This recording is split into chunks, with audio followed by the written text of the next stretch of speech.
So I'm going to try to get him up on top of this log up here. That way it's going to be easier for me to get him instead of down with all the other sticks. So like I said earlier, the less you grab them, he's going to go up there anyway. So the less you physically grab them and get a hold of them will be better. You want to just let them walk onto you. They might run onto different things like that, but you don't want to actually put your hand around them.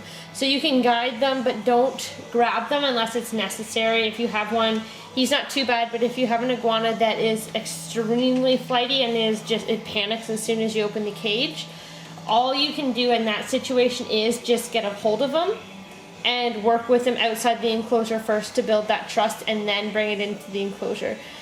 So if it's around what Pip is doing, which is kind of just running away, he just doesn't want to be picked up, try not to grab him, try to get him to walk on your hand if possible. But if your iguana is way too flighty, it does come to the point where you just need to grab him and work on him outside of his enclosure, but do be gentle when you are getting a hold of them. You never want to hurt them. So I'm just going to go ahead and see if I can get him. So what I'm doing with this hand back here is just blocking the exit to him jumping down. And then I just pick up his front feet and slide my other hand down. And if you are close enough, he will just jump right back in. So when you do get a hold of him, you want to walk away or turn away from anything he can jump to. So as soon as you get a hold of him, just kind of walk away and let him just sit on you, basically. So I'm going to see if I can get him to be a little more flighty. That way I can show you guys. There we go. Move his food dish. Don't want him spilling it. So he's down there in the bottom corner. Again, I want to try to get him up somewhere where I can grab him. Again, blocking off exit ways, so the only real option for him is to climb up on your arm. And again, if you hold it too close, he'll just jump back in. So blocking the exit points for him, but you don't want to move in really fast. Like if I were to move in and grab him, he's not going to like that, versus if you move in nice and slow.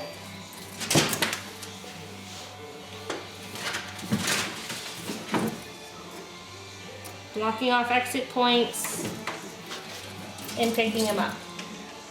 And I didn't turn far or quick enough away from the enclosure, so we got back on. But working with him like this will build trust outside the enclosure as well as inside the enclosure.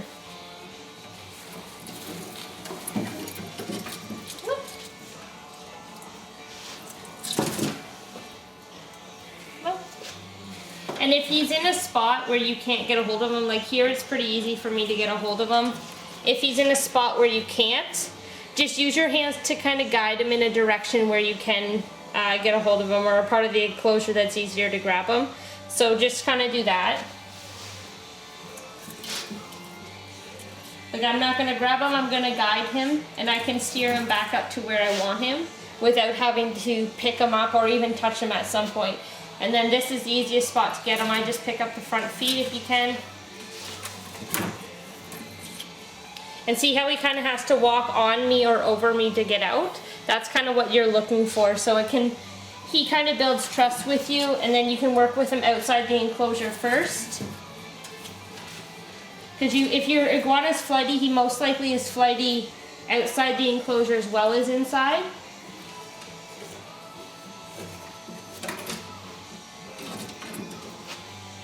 So you want to build that trust outside of his territory first, and then work on building it inside his cage. So that's just kind of how I get a hold of him. Again, if your iguana is extremely flighty, then you're going to have to grab him a little faster than I would recommend. But in that situation, it kind of is what it all comes down to, is just getting him out of the enclosure as calmly as you can. So with Pip, he's not too bad, so I kind of just balance him out like what I was showing you guys.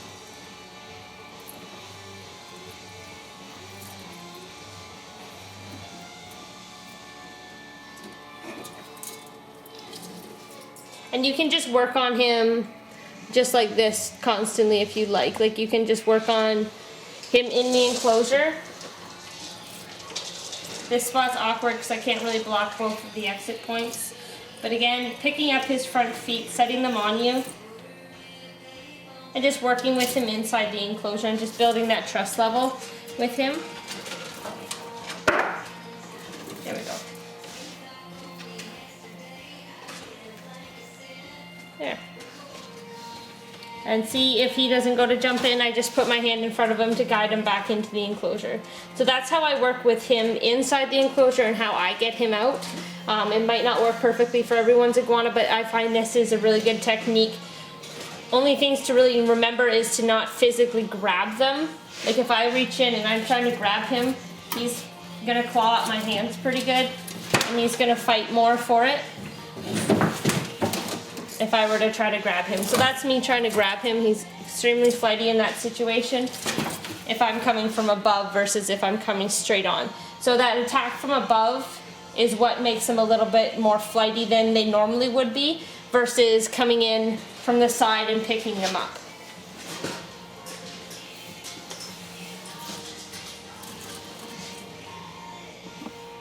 So that was from the top, and then versus from the same level or from below.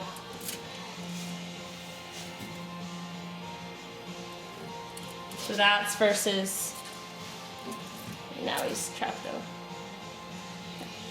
Good boy, buddy. Good boy.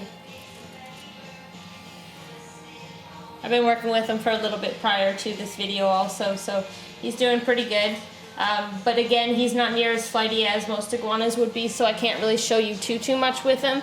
But the techniques that I just showed you there, that's how I get him out of his enclosure. So I'll take him out, and then I'll show you how to work with him outside an enclosure, how to work with a flighty iguana outside their enclosure. Okay, so I've got a lot of questions about how to work with a iguana that's flighty outside the enclosure and how to train it and how to get it to stay put.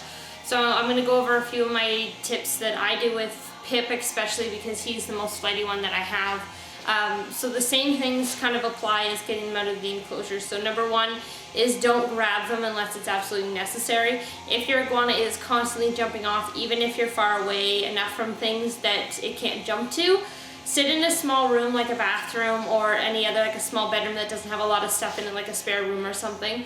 That way they can't get lost in that room, and you can just sit there and work with them in that room, just the two of you.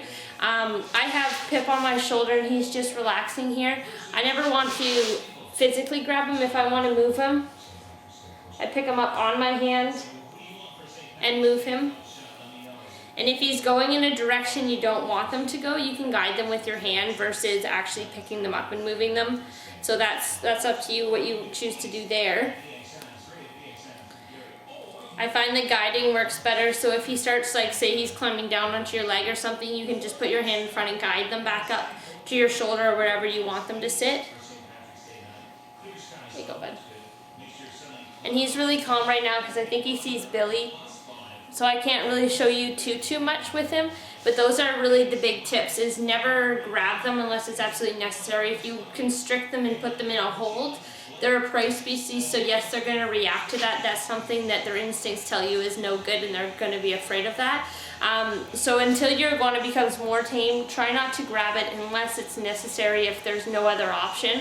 And if you need to move them, just do what I did there. Just put your hand under the belly, pick up the front feet and put them on your hand, and then you can kind of move them wherever. I wish he was a little more flighty right now so I could show you more, but I really can't because he's the flightiest one that I have. But he's doing really good right now for some weird reason. Hey, buddy. But yeah, so don't pick them up with your hands around them if you can. And just work with them gently. You never want to do a lot of fast movements or anything. And what I do when he's on my shoulder like this, unless he's going somewhere that I don't want him to go, like down my leg or whatever, I just completely ignore him. I'll walk around the house with him on my shoulders and ignore him. And if your iguana is a tail whipper, he's not at this age. But if he is, then just be cautious of the tail being in the front so he can get you in the face. If you want, you might want the tail off the back of your shoulder as well, just so he doesn't get you. He's got me once across the throat, that's about it. So again, he goes on my head and I want him down. On the head I pick him up because there's no really way to direct him. But if he was going down your chest or down your back or whatever, just use your hand to direct them, and sometimes you don't even have to touch them. Sometimes it's just that presence of your hand blocking that exit point gets them to go back up the other way that you want them to go. But yeah, he's doing really good today, so I can't really show you too much. Hey buddy, are you behaving today? Yeah, you are. But if you guys have any questions, the aggression video that I'm going to do as well, I'll post some of it that I have done. However, with Phoenix being gravid right now, she's pretty far along, so I don't want to put her under too much stress. So after she's laid her eggs and put back on her weight and everything, I'll do another aggression video because I'm sure she'll be more aggressive after she's laid her eggs than what she is now. So I will be doing a second video with her later on after she's laid the eggs. And see, he stopped climbing up my arm because I blocked his way. So that's just ways, like if you have one that you're afraid of near your face or whatever, just block their exit points and guide them in a different direction.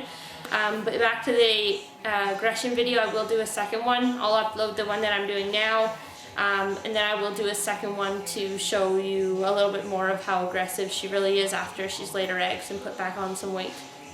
Other than that, I think that's really all I can cover. If you guys have any questions or comments, you can leave a comment below or on my Facebook page or on Instagram at Robin Small. Thanks.